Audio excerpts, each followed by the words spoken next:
हिजोबाट सुरु गरेको सार्वजनिक यातायात बन्द आजसम्म आउँदा देशभरिका विभिन्न ठाउँहरूको जनजीवन अत्यन्त कष्टकर बनेको छ। विभिन्न सातबुँदे माग गर्दै हिजोबाट सुरु गरेको यातायात व्यवसायी महासङ्घहरूको बन्द कार्यक्रमले आज देशका विभिन्न प्रमुख सहरहरूका विभिन्न ठाउँहरूको जनजीवन प्रभावित बनेको छ। आज काठमाडौँका विभिन्न क्षेत्रहरूमा सार्वजनिक यातायातहरूलाई रोडमै छाडेर बन्दको आह्वान गरेका छन्।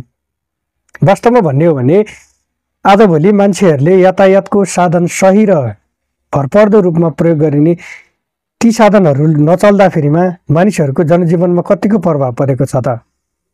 वास्तवमा भन्ने हो भने अहिलेको समयमा मानिसहरू अफिसदेखि घर आउँदा अथवा विभिन्न कामकाजमा जानको लागि विभिन्न साधनहरूको प्रयोग गर्दछन्, सवारी साधनहरू, जसलाई चाहिँ आज नचल्दाखेरिमा मान्छेहरूको जनजीवनमा पक्कै पनि असर परेको छ।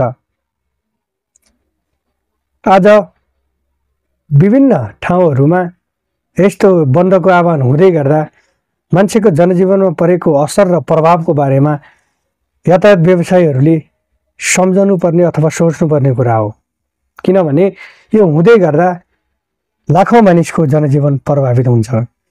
त्यसैले आफ्नो मागहरू अथवा आफ्ना एजेन्डाहरू अथवा आफूलाई असहमति भएका केही कुराहरू छन् भने सार्वजनिक निकाय अथवा सम्बोधन गर्ने ठाउँहरूमा गएर माग राख्न जरुरी हुन्छ। यो बन्द हडताल र चक्काजामले देशको समस्याको समाधान हुँदैन। त्यसैले तपाईहरू सबैजनालाई स्टे सेफ स्टे ह्याप्पी रहनको लागि अनुरोध गर्दछु। वास्तवमा भन्ने हो भने यो यातायात बन्द, यो हडताल, यो चक्काजामले गर्दा देश धेरै थाकिसक्यो। तर अब बिस्तारै